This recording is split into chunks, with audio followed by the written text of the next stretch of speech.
This is J. Randall Wilkerson, author of the Heart Failure Recovery Plan, Successful Heart Regeneration Using Metabolic Enzymes.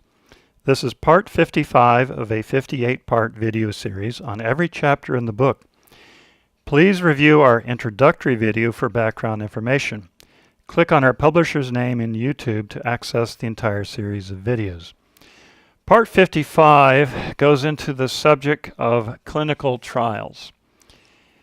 When I first developed this heart failure recovery plan, I spent weeks researching clinical trials to develop a successful treatment plan for myself. I quickly learned I had a few months left to live at best. At class 4 heart failure, mortality is 78% in the first 12 months and often much sooner. I narrowed the study down to 33 clinical trials for congestive heart failure in which enzymes and supplements as well as amino acids showed positive benefits in double-blind trials. This is a trial where the participant and staff do not know which group receives the placebo or the fake sugar pill and which group received the enzyme. What struck me as a measure of reliability in the trials were the outcome ratios.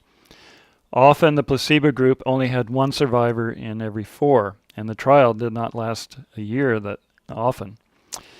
The intervention group often flipped the ratios so that they had 3 survivors for every 4, just from a single enzyme or a single amino acid. As you've noted from this complete study, this book includes them all, so that the survival ratio is probably far greater than 75%.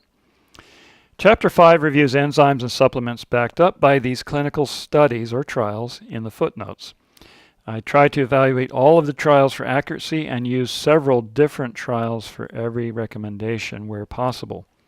There could be errors in the study plan, and many studies are compromised by unknown factors like heavy metals in the bloodstream. This book covers the major factors you need to know to be successful, these wild cards that seem to sabotage trials. Today we are bombarded with positive and negative claims that appear to be scientific for every product on the market. Many consumers are dismayed by comments in the nightly news that seem to contradict everything we learned before.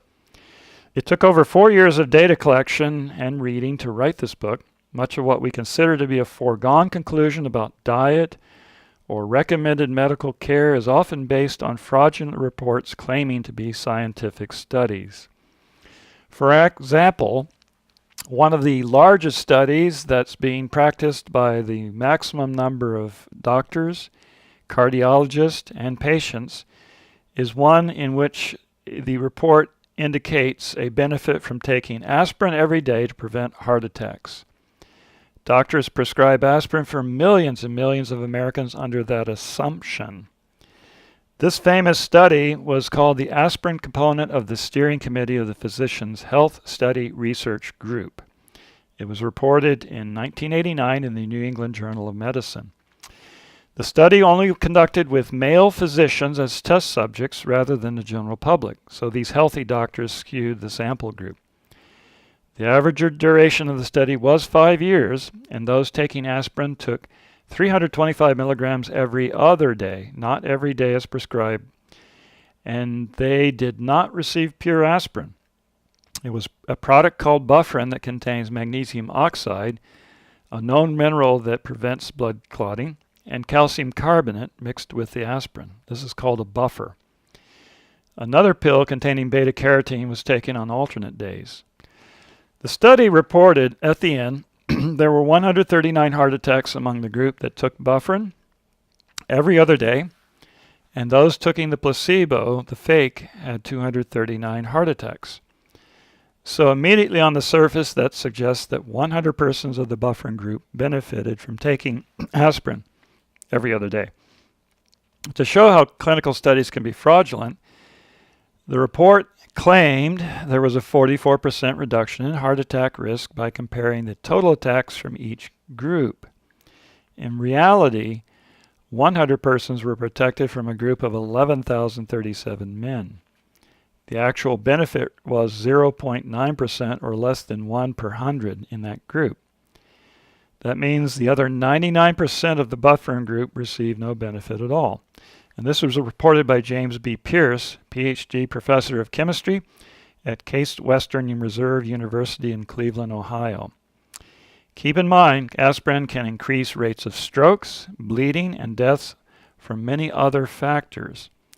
All the subjects that suffered heart attacks in the study did not necessarily die. The actual death totals were 217 among the aspirin group and 227 among the placebo group out of 22,071 doctors. So you can see the actual improvement in mortality was 0.045%, not 44%, but less than 1,000th of what was reported. Yes, that's 1,000, 1,000th of what was reported. So what was the outcome of this? Basically, many of those taking aspirin suffered other disease conditions and bleeding and strokes. Those who take aspirin daily can damage your heart. In fact, 20% of all heart failure cases have been traced to NSAIDs or aspirin and other pain relievers. On May 2nd, 2014, the U.S. FDA issued a directive advising against using aspirin for prevention of heart attack or strokes, specifically aspirin daily. 7 clinical studies published in 2004, 2005, 2009, and 2010 found a higher risk of death among persons taking daily aspirin for prevention of heart attacks. So this previous information that we just covered shows that even the most famous clinical study that has involved 40 million Americans can be fraudulent. So when you deal with scientific clinical studies, they may not be scientific at all. No trace of science was in that study. So follow the money. Check the source, read the actual clinical, Google all the studies for a single product, find out if it proves what it proves.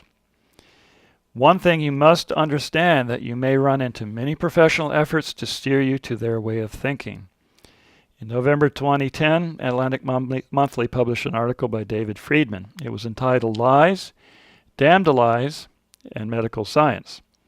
This article quoted a landmark essay in 2005 published in the Public Library of Medicine, Why Most Published Research Findings Are False.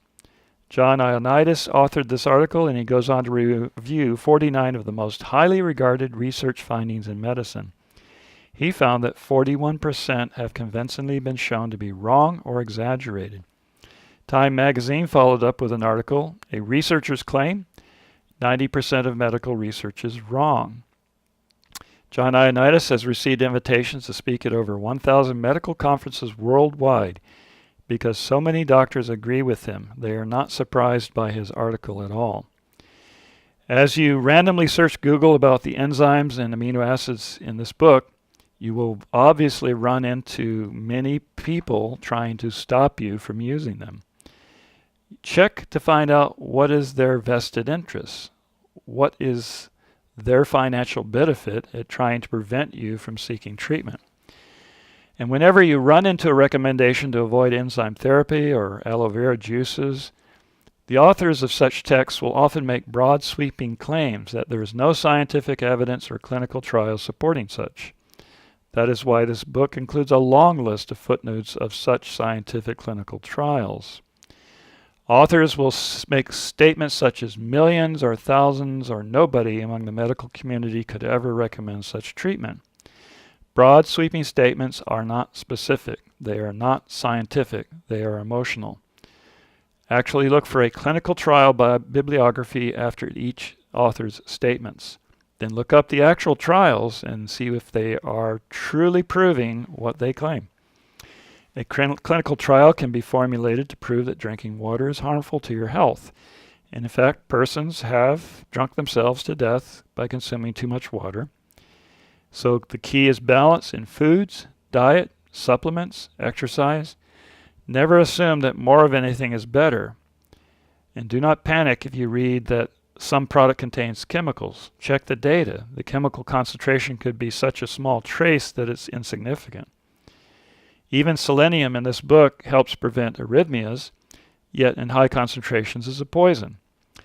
Copper is poisonous and causes anemia and death, but you need a small amount in your diet or the same thing happens. So follow the studies, investigate, and find out if they're true. Many reporters who report these on the nightly news only report a blurb. They've never actually truly read the study. Many network doctors are pharmaceutical doctors. They do not actually read the studies. They simply report what other reporters have said without investigating.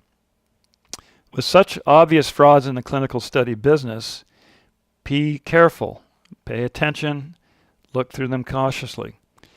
I found that many studies were conducted by honest scientists seeking to save lives and to see if certain enzymes and supplements actually would be beneficial. They saved my life. They could save yours too, if you act on them right away.